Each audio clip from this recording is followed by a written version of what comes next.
You're listening to Infoverity's Trust Us podcast, where you can gear up for your data management journey with bite-sized discussions on industry trends and thought leadership. On each episode, we'll feature industry experts to help you navigate your path to mastering your enterprise data. Hello, listeners. I'm Jocelyn, the co-host of Infoverity's Trust Us podcast, and I'm here with my co-host, Taylor. Hi, Taylor. Hello, Jocelyn, and hello to all of our listeners. On the podcast today, we have Danyel and Becca, executive leaders at 7 Brew Coffee, the drive-through beverage brand that's grown from a single stand in Rogers, Arkansas, to hundreds of locations nationwide, with more in development. When you're scaling that fast, getting your data right isn't just a nice to have. It's a business imperative. Today, Danyel and Becca are pulling back the curtain on 7 Brew's master data management journey, how it started, what they've learned, and where they're headed next. Let's get started with some introductions. Danyel, Becca, welcome and thank you for joining us. Would you mind telling our listeners a little bit about yourselves? Absolutely. I'm Danyel Bischof-Forsyth. I lead the technology organization at 7 Brew and have been with the organization just over 2 years. Yeah, and I'm Becca Goforth. I'm the Vice President of IT here at 7 Brew, running all things applications and delivery. Been here just over 1 year. Excellent. Thank you both so much for the introductions. Super excited about our discussion today. So Danyel, I want to start off with a question for you, and I want you to tell us about the origin story of master data management at 7 Brew. How did you initiate some of the discussions around implementing a master data management solution, and what were some of 7 Brew's business needs that resulted in your organization prioritizing this initiative? Yeah, happy to, Taylor. Yeah, I'm going to go back pretty much to when I started with the organization over 2 years ago.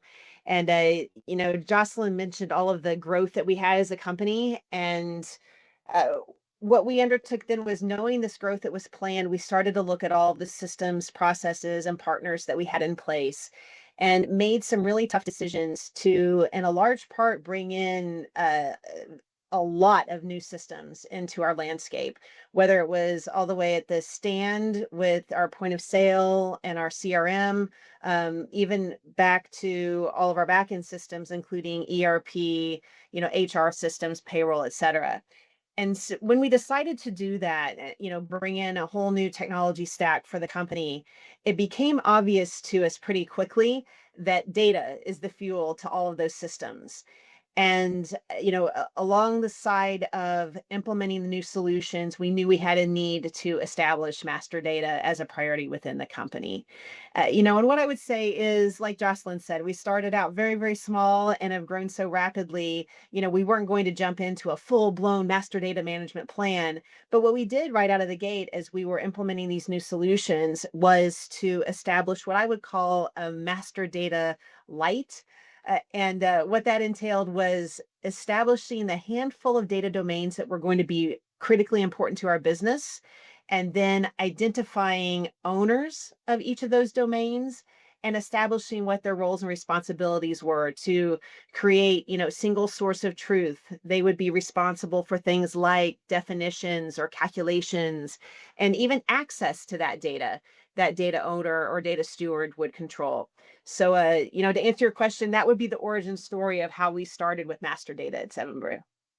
And it really sounds like it's part and parcel with data governance as well, which is so critical when customers are getting started on this journey. I'll ask a follow-up question here. How did you navigate those initial discussions around the prioritization of master data management? And I'll make that a little bit more specific to say, how did you and the rest of the 7 Brew team use urgent business needs to inform the selection of both an appropriate tool and an appropriate implementation partner? Right. Well, the conversations just unfolded as we started to talk about how important data is in the organization and how it was going to feed all of those new systems that we were putting in place. And, as soon as we signed up those data stewards or data owners, we quickly started talking about housing the data and having that data be the single source of truth for the organization. And, we looked at the industry and we looked at platforms that existed and that we had experience with, and went through an RFP process and landed on Informatica as that platform for us. We felt like it had the right capabilities. It was what we needed. We could stand it up quickly and have it right out of the gate meet our needs. As soon as we picked Informatica as the platform, we quickly looked at implementation partners. Again, we're moving so rapidly. We knew we had to get it up and going in short order. And so we asked Informatica for a recommendation and, a partner to stand that up. And that's when Infoverity came highly recommended from Informatica. And so we selected them, and the rest is history. And what I'm hearing too is you're thinking not only about a sustainable process with the data governance of any tool that you select, but also how any tool in that selection process can meet both your immediate term needs and then scale for all of those different domains of data that you referenced too. Absolutely. Both short and long-term needs.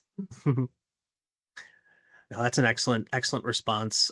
So Becca, I want to turn it over to you, and I want, if you're able to, walk us through some of the initial steps of 7Brew's master data management journey. So let's start off, initial steps of the journey, obviously starting some of those conversations, selecting a tool for the job, selecting an SI. So from then, how did you start determining that initial scope? Yeah, thank you so much. We were really intentional about starting with the domains that had the most impact across our business. And for us, that really is the stand or location master data for us, especially because we're scaling so fast. This is something that really all of our systems, all of our people need to be in perfect knowledge of where we're at on locations. And we needed a consistent definition of location, or stand is what we say. As part of that, also, naturally, we're a franchising business. So we actually ended up deciding that standing up both a stand master and a franchise master at the same time made the most sense to us. Those are two of our most important sources of master data of what franchise owns what stand and where are our stands and what's their active status. So that's how we decided which ones we should start with. That's great info. With that said, what were some of the difficulties that you ran into kicking off such a large, impactful, and ongoing enterprise-wide data program like you've done with your master data management? Absolutely. So, as you can imagine, we had sources of truth of stand or location that were certainly not built systems to be sources of truth. So we were using various methods to keep up with all this information, as any company would as they start and they grow. But one of the most challenging parts was coming up with an aligned common definition of what every definition is, who's in charge of deciding what this definition means, and who's allowed to change it. And so getting kind of alignment across our business about those key important decisions, and then unwinding those informal sources of truth was really one of the challenging things. So a lot of people they grew with the company, and so they're really used to going to this one source of what stands exist, and teaching them that yes, that's been valid up to this point, but we have a better source of truth now, and we need to re-pipeline all of our systems, and we need to change how we think about it. Back to that data governance, which, it's not I think sometimes people believe that data governance is just the people or the process or the tool. And what I think is true is it's all three of those things in concert. And I think that is the foundation on which any tool can be implemented. And then it becomes about choosing the tool that's the right fit. Completely agree with you, Jocelyn. Yeah. I'm going to ask a related question that's maybe a little bit more fun and forward looking, which is how have you been able to leverage all of this newly mastered data to support the business? What are they asking for? And what are your most important philosophies for leveraging master data to support, especially transactional and operational needs? Yeah.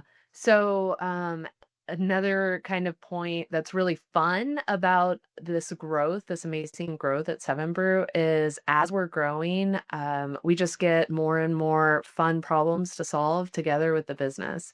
And so every day, we have our business partners reaching out to us, asking us for solutions to a challenge that they have in front of them. There's a really large amount of analytics projects, which, as you can imagine, we've been just thrilled to have an analytics source of truth of master data. That's been one of the most important foundational changes to how our data and systems are structured. That we no longer have the issue of who's right and what's right, because we know where that truth lies. But it has enabled our business to really think about the future roadmaps as well in a more thoughtful and strategic way. And so we're not just limited by the functionality of the systems we have. We're having these wonderful conversations with marketing and our innovation team about like our next master data domain that we're going to work on, which is our menu master, and what can this provide for them, and how can this change how they think about menu and product, and how can this be sent to other systems to impact what they're even able to accomplish. So that's enabling us to have these just great strategic conversations with leaders. Excellent. And that's what we're seeing with a lot of our clients too, is the really exciting uh, parts of operationalizing your master data. The analytics is one that I have a particularly large amount of fun with. It's great to see the sort of the punchline to master data by way of some of those ways that you're looking at your data for the future. So we did talk a little bit about some of the difficulties that you had when you were initiating this large MDM program and your journey there. Um, what are some of the important lessons learned from that journey? And as this program continues on, what are some things that you think you learned from mastering those first couple of domains that you could apply to future domains that you might want to bring in? So, one of the biggest lessons that we've learned is we have to meet the business with where they're at that point in time, right? Whenever we started talking about which domains to tackle first, we were ready to tackle Stand Master and Franchise Master. The business was ready to tackle it. We also started conversations at the same time about Menu Master, and we just weren't ready to tackle it yet. We had not really decided, um, who was even going to own what kind of the strategy of menu would look like, outside of just like a large department would own it, but a person that would be responsible for it. And so we weren't ready to define what each of those naming conventions and definitions should be. And then the thing that we'll take forward is this is ongoing, right? That you don't do a master data management program one time, implementation done, move on. It never ends. And so we're constantly finding new ways to integrate these systems and how they can have a larger impact on the overall landscape. I think taking an iterative approach that's based on a business need is certainly a way that I've seen customers be really successful with an enduring master data management program that they can continue to build on, because you can't do everything at once. And how you get organizational buy-in is really to show the value iteratively. So I hope that resonates with you. I feel like that's what I'm hearing, and that's something that we hear very often from clients. No, I would agree, and I'll jump in on that one. What's been really great about this is, like Becca said, we were all very anxious to get going, and so when we start out with Stand, we pretty much uh, stood up master data that eliminated the need for one of the primary sources of Stand data. And then as we started to look at now, how do we unplug the other? Because there's multiple sources. Like Becca said, we wanted to have one single source of the truth, and there were multiple. As we started looking at eliminating other sources, it caused us to go back and ask, do we have everything architected within MDM? Do we have additional fields that we need to add? Do we have to look, question definition again? And so it's really caused us to be more iterative, and that has allowed us to move more quickly. If we would have tried to look at every single potential source and try to architect it to the nth degree up front, we would probably still be architecting. That's it. You can't know every question when you start, and you learn so much along the way about how you want to approach different new sections of it.